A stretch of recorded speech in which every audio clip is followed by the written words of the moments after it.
Good morning students, welcome back to organised knowledge channel. और आज की जो वीडियो है उसमें हम डिस्कस करेंगे worksheet number 2 for class 8th सामाजिक विज्ञान की। बच्चों ये वर्कशीट है जो आपके लिए 16 जुलाई 2021 के लिए शेड्यूल की गई है। आज की जो वर्कशीट है वो भी आपकी वर्कशीट रिवीजन वर्कशीट है, जिसमें हम रिवाइज करेंगे कि राज्य सरकारों का गठन जो है वो कैसे होता है। इसके बारे में आप पहले भी बच्चों पढ़ चुके हो। ये वर्कशीट आपके लिए ईजी होने वाली है। वर्कशीट शुरू करने से पहले बेटा प्लीज़ चैनल को सब्सक्राइब कर लीजिए, बेल आइकन को भी प्रेस कर लो ताकि आपको आने वाली हर वीडियो की नोटिफिकेशन वो समय से मिल जाए। जैसा कि आपने पिछली कक्षाओं में पढ़ा है कि भारत के हर राज्य में एक विधानसभा है। हर राज्य कई निर्वाचित क्षेत्रों में बटा हुआ है और हर निर्वाचित क्षेत्र से जनता एक प्रतिनिधि चुनती है। ठीक है, राज्य जो है क्या है, कई निर्वाचन क्षेत्रों में बटा हुआ होता है और जो भी निर्वाचित क्षेत्र हैं वहाँ पर क्या है, हर निर्वाचन क्षेत्र से जनता जो है क्या चुनती है, एक प्रतिनिधि चुनती है।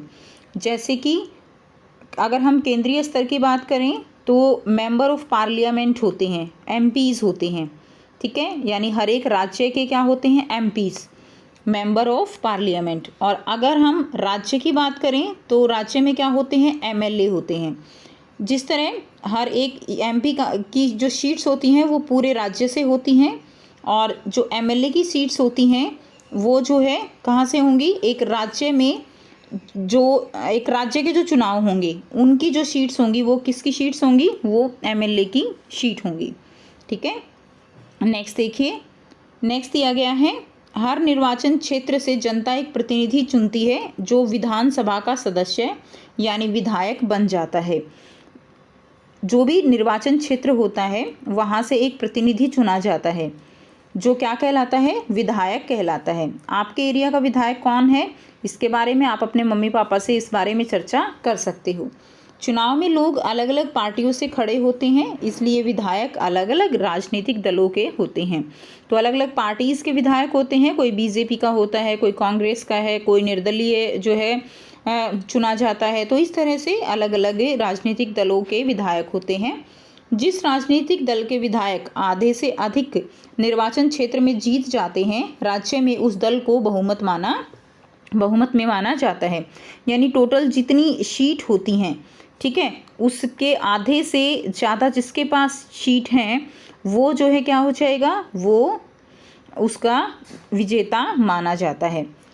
बहुमत प्राप्त करने वाले राजनीतिक दल को सत्ता पक्ष और अन्य सबको क्या कहा जाता है, विरोधी पक्ष वाला कहा जाता है। जैसे अगर हम अभी देखें कि जैसे अगर हम केंद्रीय स्तर पर बात करें तो सत्ता पक्ष जो है वो कौन सी पार्टी है, बीजेपी है। और अगर विरोधी पक्ष कहा जाए तो कांग्रेस जो है वो विरोधी पक्ष है। नेक्स्ट देखिए, नीचे हिमाचल प्रदेश के वर्ष 2017 के 68 जो निर्वाचन क्षेत्र हैं उनके परिणाम दिए गए हैं, उन्हें ध्यान से पढ़िए और नीचे दिए गए प्रश्नों के उत्तर दीजिए।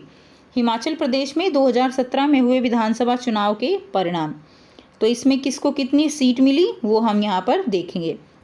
राजनीतिक दलों के नाम है और ये है चुने हुए सदस्यों की संख्या।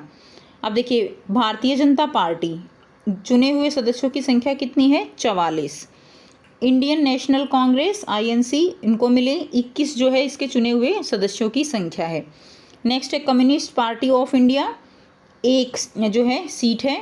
निर्दलीय जो किसी के पार्टी के नहीं है यानी निर्दलीय हैं, वो सदस्य कितने हैं, 2 हैं। कुल योग हो गया 68। अब आपको इसी डाटा के आधार पर कुछ प्रश्न हैं जिनके उत्तर आपको देने हैं। पहला प्रश्न है, बहुमत प्राप्त करने के लिए किसी भी राजनीतिक दल को कम से कम कितने चुने हुए सदस्यों या विधायकों की आवश्यकता होगी। तो देखिए यहाँ पे टोटल कितने हैं, यानी टोटल जो सीट हैं वो कितनी है, 68। और जीतने के लिए आधे से ज़्यादा, चाहे एक भी ज़्यादा हो, वो यहाँ पर चाहिए। यानी टोटल कितने हो गए, टोटल यहाँ पर हो गए, इसका आधा कितना हो जाएगा, 34। यानी कितने चाहिए, 35 जो है एक राजनीतिक दल को कम से कम जो है जीतने के लिए सीट चाहिए, इतने विधायकों की आवश्यकता होगी। तो इस जो फर्स्ट क्वेश्चन है उसका आंसर हो जाएगा 35। सेकंड क्वेश्चन है, उपरोक्त में से कौन सा दल राज्य सरकार का गठन करेगा अथवा सरकार बनाएगा। तो अभी ऊपर देखिए किसके पास जो है 35 जो सीट हैं उनसे ज़्यादा हैं, तो भारतीय जनता पार्टी के पास है 44। तो ये क्या होगा, ये सत्ता पक्ष हो जाएगा। तो इसमें लिख देंगे हम भारतीय जनता पार्टी। सेकंड का आंसर हो जाएगा भारतीय जनता पार्टी। ठीक है, सेकंड का आंसर। नाउ नेक्स्ट देखिए, प्रश्न 3 है, उपरोक्त दलों में से कौन सा दल विरोधी कहलाएगा। तो इनमें जिसकी जो है ऑपोजिशन पार्टी की जिसकी सीट ज़्यादा हैं वो क्या कहलाएगा, वो जो है ऑपोजिशन पार्टी यानी विरोधी दल कहलाएगा। तो यहाँ पर किसकी है, इंडियन नेशनल कांग्रेस की 21 सीट है, तो ये क्या कहलाएगा, ये विरोधी दल कहलाएगा। तो थर्ड का आंसर हो जाएगा ये लिख देंगे आप, इंडियन नेशनल कांग्रेस। ठीक है, इंडियन नेशनल कांग्रेस, ये हो जाएगा विरोधी दल। ये हो गया प्रश्न 3 का उत्तर। नेक्स्ट देखते हैं प्रश्न 4 क्या है। 3 ही प्रश्न है, आगे आपके लिए कुछ और इन्फॉर्मेशन है। राज्य सरकार केवल अपने राज्य के अंतर्गत आने वाले कार्यों को ही देखती है, जैसे राज्य की शिक्षा, स्वास्थ्य, सड़कें, पीने का पानी, बिजली आदि। तो जो भी राज्य के अंतर्गत कार्य आते हैं, जो भी जनता की भलाई के कार्य हैं, वो सब कौन देखेंगी, राज्य सरकारें। भारत में कुल कितने राज्य हैं, भारत में कुल जो है 28 राज्य हैं और 3 केंद्र शासित प्रदेश हैं जिनकी अपनी विधानसभा है।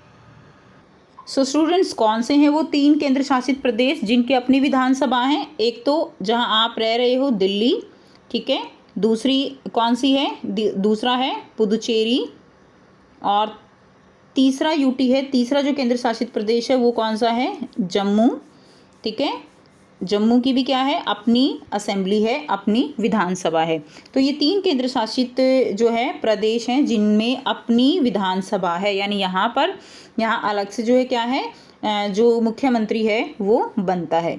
नेक्स्ट देखिए, ऐसे कार्य जिनका असर पूरे देश पर पड़ता है, जैसे पूरे देश सीमाओं की सुरक्षा, रेल व्यवस्था, संचार, बैंक इत्यादि, ऐसे कार्यों को कौन करता है, ऐसे कार्यों को केंद्र सरकार करती है, सेंट्रल गवर्नमेंट करती है। ठीक है, और कुछ मुद्दे जो है वो सेंट्रल गवर्नमेंट और जो राज्य सरकारें हैं कुछ दोनों ही कर सकते हैं, दोनों के पास पावर होती है। लेकिन अगर दोनों के बीच में मतभेद हो जाए तो जो केंद्र सरकार का डिसीजन होता है वही फाइनल डिसीजन माना जाता है। यानी राज्य सरकारों से ज़्यादा पावर किसके पास है, केंद्र सरकार के पास जो है। हमारे संविधान में केंद्र सरकार को ज़्यादा पावरफुल बनाया गया है।